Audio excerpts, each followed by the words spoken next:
Hi friends, this is Manohar. Now in my last video, I stopped up to that how you are going to satisfy the two objectives, the profit maximization and cost minimization by taking one example of the soap and how you are going to compare the total cost with the total revenue, whether you are going to get some profits or not, how you are going to satisfy the profit maximization and cost minimization. But the technically and practically, you can see here with an example, and let it be take here. I have taken the quantity 1, 2, 3, 4, 5, 6, 7, 8 like this. I have taken on a series basis. That means I am going to produce my quantity, one quantity. My total cost of the production is for producing one quantity is 30 rupees, and the two quantities I am producing at 56 rupees, and three quantities I am producing 80 rupees, four quantities I am producing 90, like this. I am producing my total quantity and total cost of the production, respective cost of the production is the series is like this in my data collection, and I have calculated what is the average cost. What is the average cost that listens here? The average cost is equal to the total cost divided by the quantity. That means here how much the total cost is divided by your total quantity. That is the TC by Q quantity. That is the basic formula for the average cost. That means here the average cost is this 30 by this 1. That means 30 by 1, 30 rupees, and 56 by 2, 28 rupees, and 80 by 3, 26.7. Like this, I am calculating for each and every quantity what is the average cost. The same way, I am calculating my marginal cost. That means the marginal cost is nothing but, if I produce an additional extra quantity from 1 to 2, how much is the change happened in the total cost? That is nothing but the change I can taken as the delta TC divided by delta Q. That means how much is the change in the total cost? That means the change in the total cost from 56 to 30 rupees is 26. And how much is a change in the quantity? That means a 2 minus 1. That means I am taking here some 56 minus 30 divided by 2 minus 1. Like this, the change is 26 in the numerator, and denominator is the 1 is the change. The same way, I am taking here 80 minus 56 for the second, this one 80 minus 56, and again 3 minus 1. Like this, the change happened between 80 minus 56 is 24, and the change happened between and the 3 to 2. That means here the marginal cost says that if I produce an additional quantity from 1 to 2, the change is 1. And how much is the extra change is happened additionally? So this divided by this change divided by this change can be given as the marginal cost, like this. If you observe the graph here in the C, if you observe here the marginal cost data, see here the total cost 30, 56, 80, 90, 100, 110. The total cost is going on increasing. The total cost is going on increasing, and the average cost is decreased, again decrease, again decrease, again decrease, again decrease, again decrease. That means if the total cost decreases, here the data also, here the average cost also is going to decrease. It's a trend. That means in my organization, when I'm producing additional quantities one by one like this, the total cost of the production increases. That is a general intuition. And the average cost of the production also, the average cost of the production is going to decrease. This is the main thing you have to observe. If I increase the total cost of the production, why my average cost is decreasing?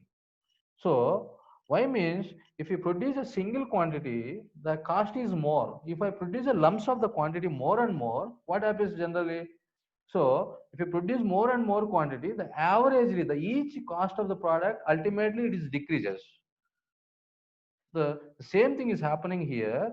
The marginal cost, if you observe in the database here, the marginal cost decreasing from 26 to 24, 10, 10, 10 like that means after the 24 here, it is continuously maintaining the same quantity constant 10, 10, 10, 10 like this. So this data I'm comparing with my total revenue. Let it be the total revenue. Already you know the formula, the price into quantity. The price into quantity here you know that the total cost is nothing but C into Q. That means cost of each product into the quantity you are produced. And here total revenue means the price how much you are going to sell and how much quantity you are going to sell here and how much price you are going to sell and how many quantities you are going to sell. That means a price into quantity. Here, let it be taken as example. I have taken a simple data here. So my total revenue after my sales, I got 50 rupees, 70, 100, 120, 150, 110. See here, if you observe the trend here, the revenue has been decreased from 150 to 110. It has been decreased revenue here. Again, it is increased. Again, it has increased. That means the total revenue is increase, and it this stage it has been decreased the total revenue. At the same time, the average revenue formula here, the average revenue the same way is average revenue is total revenue by quantity. That means how much total revenue you are getting is divided by with your quantity. That means here this 50 divided by 1, 70 divided by 2, and 100 divided by 3 like this. I am dividing the total revenue with my quantity. I am getting average revenue like this. If you observe the trend here, the 50, 35, 33.3, 30, 30, 18.3, 20, 12.1. That means here the average revenue of my revenue is slowly decreasing. Here it is maintaining a cost and 30 rupees. Again, it is decreasing. That means I'm in the trouble of my business. Now here, if you observe the marginal revenue here, you can leave the first element because of earlier there is no change in the quantity and the revenue. So I can left as a blank here. Let it be here. The change happened between the total revenue is so 70 minus 50 is 20. That means 20 divided by the change in the quantity is 1. The same formula how I am going to apply. That means marginal revenue is equal to the total revenue, the delta TR, the delta TR by delta Q. The change in the total revenue by the change in the total quantity. Mean 20, 30 like this. I am going the formula like this 30, 20, 30 minus 40. Here you are seeing a negative revenue here. That means you are going a fully losses.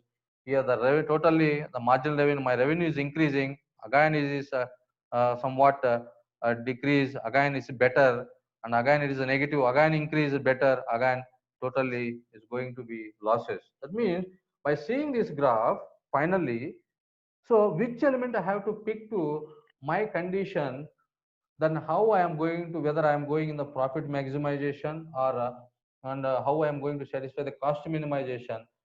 I can collect the two very important columns, the last marginal cost from this table and the last column from that is marginal revenue from this column. That means here I can compare my conditions maximum based upon maximum based upon the main thing here we have to observe is, so I'm comparing the two important columns in each and every situation that can decide whether I am have a profit maximization or not. See, MR, the margin revenue is greater than MC. MR, the marginal revenue, whether my marginal revenue is greater than MC or not. Means my marginal revenue here is, my marginal revenue here 20 rupees, but my marginal cost here 26 rupees. That means I'm in the loss. I'm in the loss. If we compare here, marginal revenue is 30 rupees, here marginal cost is 24 rupees. That means I am in the benefit. I am in the profit. Like this, I am comparing these two important elements, marginal revenue and marginal cost, that can decide whether you are getting the profit or you are getting a loss, or whether you are following cost minimization or not, like this. So from this data, I am designing some conditions like that. When my marginal revenue is greater than my marginal cost, that leads to I have a profit maximization, or I am in the profit mode. If my marginal revenue is equal to my marginal cost, so no profit, no loss, that means I'm in the break even point. So that is in a constant. I call as a, my business is a constant. When MR, my marginal revenue is less than my marginal cost, at least to in losses.